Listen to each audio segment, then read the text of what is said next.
Coming up on today's episode of Real Talk Rentals, we're going to talk getting rent ready and what it takes to find a qualified tenant to place in your rental as soon as possible. Welcome back to Real Talk Rentals, a podcast brought to you by OnQ Property Management, where we give you all the tips, tricks, ins and outs of owning a rental property. I'm your host, Ben, and with me, as always, is Eric Dixon. How you doing, man? Good. How are you? Doing good.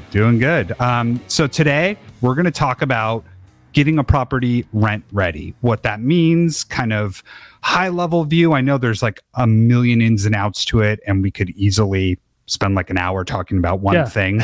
But today we'll do kind of a high level, and then later episodes we'll dig in even deeper. Okay, cool. No, I'm super pumped. A lot of this we just went through with some of our personal rentals and with clients. So it's super relative at the Always moment. Fresh. Yeah. All right. So I guess for first question then is, what would you say is the first step in getting a property ready to be a rental? Well, yeah. So the reason I said this was relevant is, so school just started. So the market is quickly changing, right? So aside from there being a lot more inventory and the market adjusting on the sales side, when school starts and people are settled, their rentals tend to sit a bit longer. Maybe the prices get adjusted a little bit. So when you're looking at, what the first step is, it's to look what time of year it's at, look at the time, look what's going on. So it might be a good time if you're going to rehab this property, to spend the next several months getting it rented and make sure it's done right. If you were in May or June and you're like, man, if I take this off the market for a month or two, I'm going to miss the hot summer. Maybe you do a little bit lighter remodel. Yeah. Maybe you don't do much at all. And you're and like, by hot summer, you mean not just the weather in Arizona, but like things sell. Yeah. Well, it's 110 degrees. Yeah. But the market moves quick out here, strangely, in the summertime. Oh yeah. People love moving in the summer for some reason. It's weird. But yeah, so I'd say first step, just kind of read the room of the market and say, okay, do I want to do this extensive remodel? Do I want to just put lipstick on a pig? Do I want to just do the bare minimum? Kind of look at what that is. And then the second thing is kind of what your budget is. Obviously the cheaper, the better, the less vacancy, the better, the higher rent, the better, but kind of looking at everything as a whole and saying, hey, do I have $2,000? Do I have $5,000? Do I have $10,000? Do I have $20,000 to remodel this? And what would my return be on that? So once you kind of know those two things, what we do is a formal, rent-ready inspection is what we call it. So we'll inspect the property and say, this is what it's going to take to be rent-ready to bare minimum. And here are some options if you want to, go the extra mile and totally turn this place inside out. Sometimes I'm the wrong person to ask because I tend to over upgrade and overdo things and just, it's just how I am. And oftentimes it pays off, but sometimes it's like, man, I did not need to totally gut and remodel this place. We could have totally rented it for a fair price for half the rehab cost. And so over the years, I've kind of learned that. And so from that rent ready inspection, whether you're self-managing and you're doing it yourself, or you're hiring a contractor or a property manager, whatever it is, trying to get a scope of work, get some estimates, and then get an idea, does that fit? Because oftentimes, our clients will have a $5,000 budget and the rent-ready estimate starts coming in and it's, dude, you're over 10 grand, easy, just in carpet, paint, countertops, appliances, you're 10, 15,000, and they're like, oh, wait, I only have 5,000. And so we'll whittle it down and say, well, maybe it's just new carpet, touch-up paint, and a deep cleaning, and let's just get this thing moving.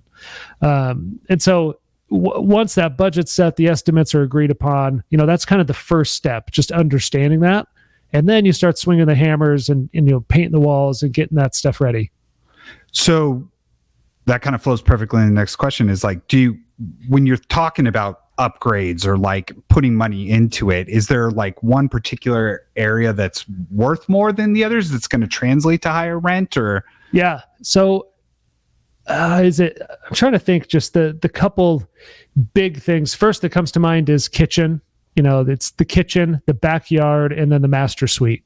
It's kind of like the master bedroom, the master bathroom, the kitchen, and the backyard. It's like that's where most of the the tenants are spending their time. Sorry, I'm trying to lost my train of thought there. But what I like to say is it's the smell test, literally the smell test. So you walk in and you're like, does it smell good? Does it look good? Does it vibe good? Is it like, I could rent this place? And Ben, if you're ever asking yourself, Eric, should I paint this wall? It's like, if you're asking yourself, should you? Yes, you should. Right. Should I clean the carpets because they smell like my pets? Yes, you should. Yeah. So it's the smell test. I can't tell you how many times myself or one of our sales guys goes to a house and the owner is like, oh, what do you think? These stains, are they really that bad? Or should I clean them? And I'm like, just the fact that you asked tells me everything I need to know. If there's stains you can point out, then yeah, probably. What about these holes in the wall? Yes. This window's been cracked for like 5 years. I've wanted to replace it for 5 years. Should I do that? Yeah. I'm like, yes, you should do all of those things. I think a lot of people, they miss the most obvious step there, which is like, would you live here? Like if you walk 100%. in and you're saying, like if this was a home I was looking to rent, would I be upset about these things? And if you would, then you should probably fix them. Yeah. Well, and it's two things. You mentioned a great point. Would I live here, right? So that goes into condition and upgrades. And it's like, well, obviously a lot of them are living there. Oftentimes our clients, it's their primary home and they're moving out of state or they're upgrading or they're moving. And they're like, Eric, I live here. It's great. It's fine. And you're like, I know, but if this was a brand new rental on the market and it looked like this, would you be excited about it? Like, no, I guess I would expect new carpet or I would expect new paint. And then the other factor when I think about what you said, would you do it, is price.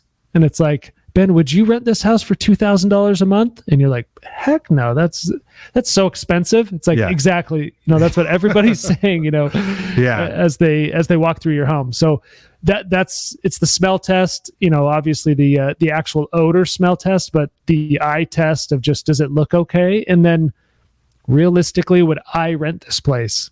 And a lot of the times it brings the owners or the landlords or even myself back to earth. And I'm like, do you know what? You're right. It's not $2,000 a month. This is a $1,600 a month rental, Yeah.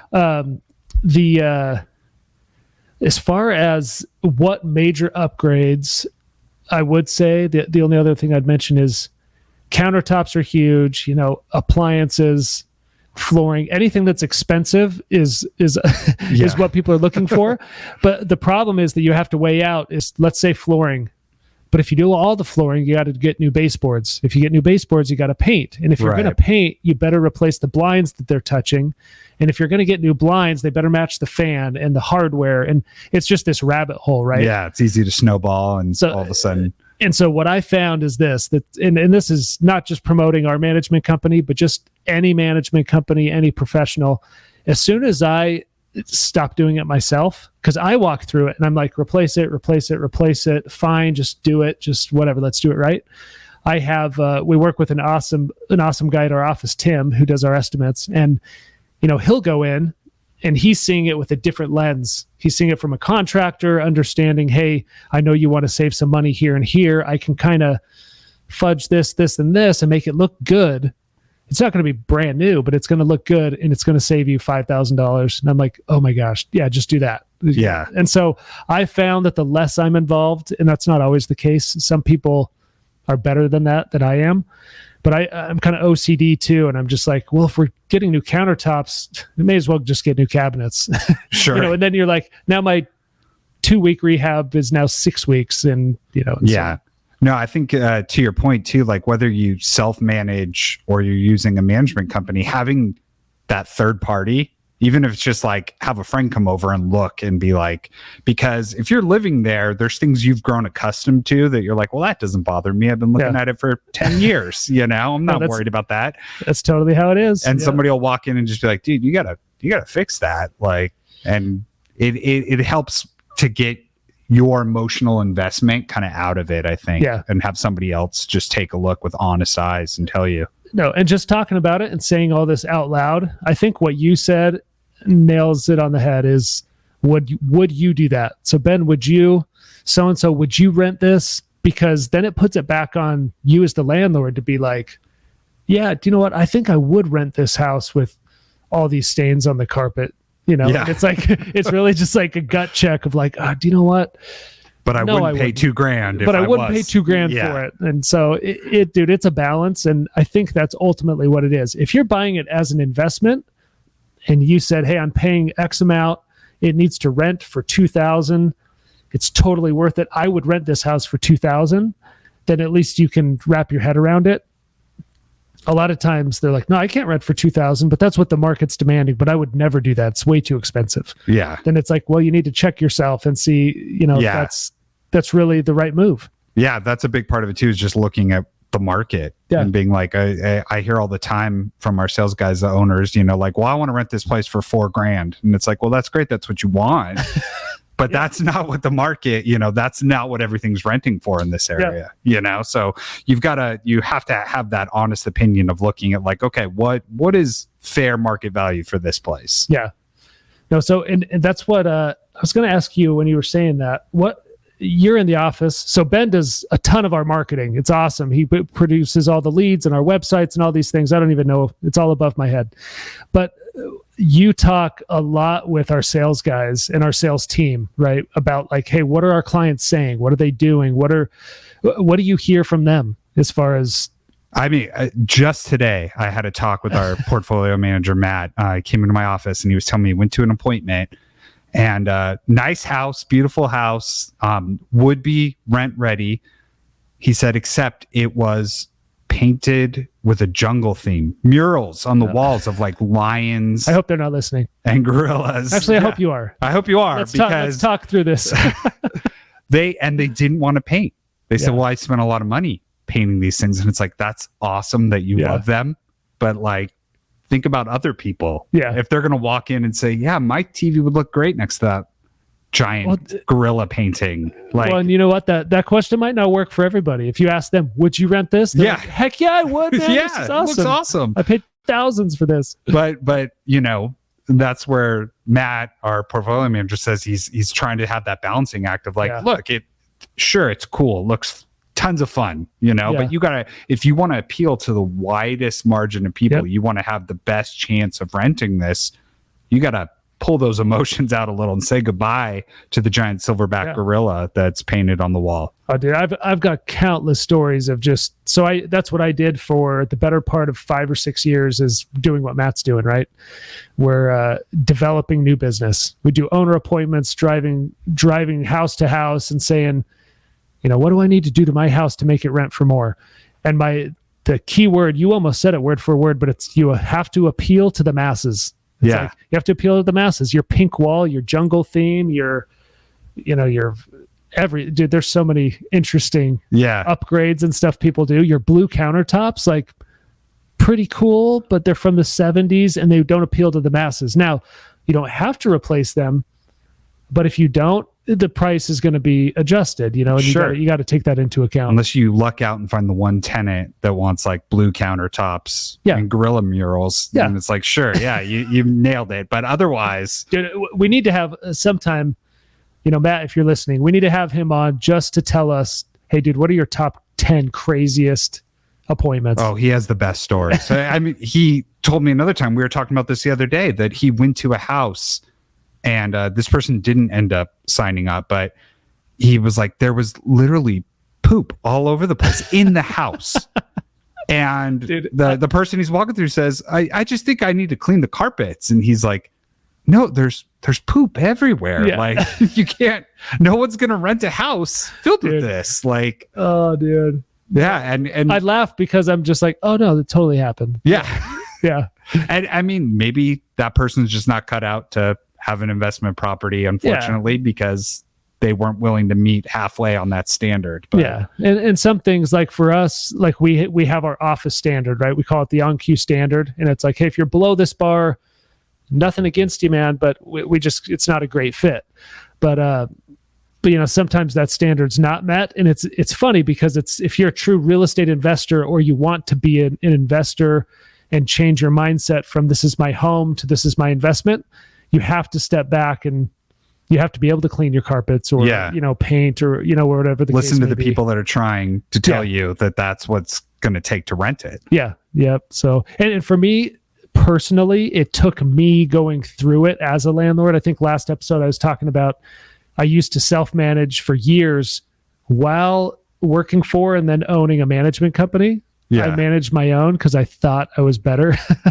And then I realized, like, man, I'm saving time, I'm saving money, I'm saving liability, all this stuff. And I realized I was over upgrading. I was wasting too much time and all that stuff. And so for us, anyway, getting back to that, we got to have Matt on in the next few weeks. Oh yeah. He's got the best stories for sure. Well, I think we were kind of just touching on that, but that was going to be my next question was like, what do you think are the mistakes people make? The number one, like if you were like, hey, pay attention to this, what mistakes are they making when they're turning their property into a rental? So this sounds cliche, but a lot of it is just it's priced too high or they're not doing enough. And so one is just their price too high. So I'll attack that first. Price is interesting because in the rental market, it's different than the sales market. I've sold a lot of real estate. I continue to buy and sell and invest with clients, and it's a different game. It's like when you're selling, you do not want to be that listing that goes too high for 2 weeks and then you lower it 25%. But dude, when you're renting, it's different. You're playing it's a short game. It's a matter of a couple weeks. If you're not rented in 5 to 7 to 10 days, you got to adjust the price with the assumption that the pictures and the marketing and everything is up to snuff. So number one is price. A lot of times people just aren't realistic and they shoot for the stars and they see the national media says it's the hottest rental market ever, but they don't realize that in Mesa, Arizona this week, there's an overabundance of inventory and you need to adjust. So I would say week to week, it's very price driven are the mistakes. Sure. And so I always try and just tell the property managers, I'm so sorry, I'm beating a dead horse here, but you've got to get the owners to lower the price, offer an incentive, some sort of move-in special, $500 off your first month's rent, free pet rent, or, something. Just, you got to stand out. A year ago, you didn't need to stand out, but now it's getting to where you need to. The second thing is they're doing too little too late. So they'll tell Matt or our sales team, hey, let's just try and rent it with the jungle wall, or the pink wall, or the blue countertops, or the windows with no blinds. And then 2, 3, 4 weeks go by. All of the feedback are those things, right? There's no blinds. There's no backyard. There's no blah, blah, blah. Too many gorillas. Yeah, there's too many gorillas on the wall. And now they're like, hey, do you know what? Could that estimate you gave me a month ago, let's go ahead and do that. And so they've lost out on 2 or 3 weeks worth of time. We have to take it off the market. And so, it is our job, at least to our clients, if we're managing, it is our job to emphasize and educate, hey, this is what you should do. So that should be on us, but sometimes they just don't want to listen. Yeah. I think, and plus you could look at it doesn't matter whether you're using us or you're self-managing or using another company. The interest is always going to be to rent the property. Nobody's making money, whether it's the property management company or whoever, nobody's making money if it's not being rented. Yeah. So if someone's telling you, hey, the price needs to come down, then it's probably worth saying, okay, why is this person telling me that? Yeah. And I mean, you could run through a million examples. I almost wish I had a whiteboard so I could say, like, hey, say the rent is $2,400 a month. It's a pretty high rent. So every single day you're losing $80 a day, of opportunity rent, the opportunity to collect rent. Let's say it sits vacant for a month. You lost out on $2,400. If you would have just lowered the price by $200 a month, you would have made the same gross income over the course of a year instead of, you went vacant a month, then you decided to adjust, and then it went down to maybe 23. I have to talk to investors all the time about, hey, your property's been on the market for 3 or 4 weeks. Let's break down your hard costs of your mortgage, your utilities, your lost opportunity of lost rent. And they sit there and they're like, oh my gosh, every day that goes by, I lose $120. And I'm like, yeah, so lower it $50 or lower it $100 or lower it $200. And it's a joke within leasing and everything else, but leasing a property to a qualified applicant solves all problems. Yeah. As landlords with vacant property, it's just like you're stressed out. A lot of us are servicing debt on the property. We have utilities are all on in our name, blowing AC all summer because it's got to be showable. You've got your water, you've got landscaping, you've got pest control, you've got pool service if you have a pool, and it's a black hole of cash, And so what solves all of those problems is a qualified applicant moving in. Yeah. So it's just wrapping your head around, do you know what? Maybe I can get a higher rent at renewal next year, but let's just get this place rented, Yeah. Get someone in there. Yeah. I had one more story I wanted to tell that Matt told me that I just remembered. Oh, dude. Yeah. I want to hear it. If you have 1, 2, or 3 more, I'm ready. Yeah. It's similar to the gorilla house, but he said every bedroom in the house, including the master bedroom. Is this the same house? No, different house. Oh, different house. Okay. Had a Lego mural, like I guess of whoever's occupied that bedroom's favorite Lego character. So it was like one was all Harry Potter Lego, and he's like, these things were 5 feet tall, painted on the wall. Oh, staying with the house. Okay. Yeah. They weren't like, like giant stickers or something. These are hand painted murals. And the person was like, well, no, they mean a lot to me. I don't want to paint over them. And it's like, but you're not going to live here. Yeah. They don't mean a lot to anybody else. Like, unfortunately, just peel and stick on something else, Yeah. Don't get attached to Lego characters and lose money because, you're not going to be able to afford now to paint new Lego characters on your new house. Oh no, and I'll stop at this story, I think. But when you said that, so I was training Matt. I don't know, it's got to be almost 4 or 5 years ago, and I'm pretty sure he was with me or I was covering for him. But I was actually wearing dark pants just like this, and I walk into this house, totally normal, great neighborhood. It's actually in the neighborhood you live in, great neighborhood. And I walk in, and there's no less than 6 or 7 dogs, just like yapping, running around and stuff. And she's like shooing all these dogs in this room, shuts the door. I'm like, oh, that must be the dog room. And I'm thinking like, oh, okay, this is an appointment to rent out her rental somewhere else. There's no way we're renting this house. Yeah. Like, it is just torn apart by dogs, cats, whatever, gorillas. And I'm like, hey, do you mind if we sit at your kitchen table or the couch or whatever? Because, you have our 15, 20 minute, spiel and going through stuff. And she's like, oh, wait, don't sit down. You're wearing black. Oh, and she just got super annoyed with me. Like, oh, why would you wear black to your appointment? And she comes out with a towel, lays it on the sofa, and it's like, there you go. And I'm like, oh, this is so weird. Is it wet? And then I sit down and I'm like, oh, there is caked dog hair everywhere. In every corner. And it's not so much to get after her for that. It's that when we started talking about renting it out, she's like, okay, what do I need to do to rent it? And I'm sitting there going, where do you start? Like, I don't want to offend her, but I also don't want I don't want it to come across that all she needs to do is vacuum and we can rent this place out. Yeah. And so I said, hey, how about we take a walk around and I'll tell you. And so afterwards I was like, hey, I'm going to be frank with you. It's got to be a whole, all new flooring, minimal, all new paint. You got to patch up all these holes. You got to do this. Obviously the furniture, will be gone. And she's like, no, I don't have a place for the furniture. So if they could keep it. And I was sitting there going, the dog hair furniture cannot go. This was back when I was like, I would say, I was just trying to be nice. But then at some point I was just like, hey, do you know what? Let's do this. And I just kind of gave her a list of things. I said, if you're willing to do all this, I'll get you free estimates to do all this, this, and this.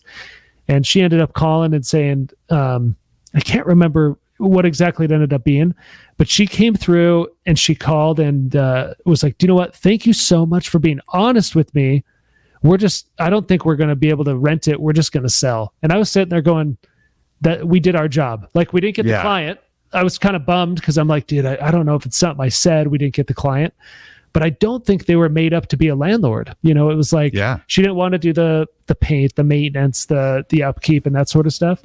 But it sticks in my head as, there was like 10 pets in there, but it was also just manifest that not everybody is meant to be a landlord. Sure. Whether by accident or on purpose, it's like you have to want to do this to be successful. Yeah.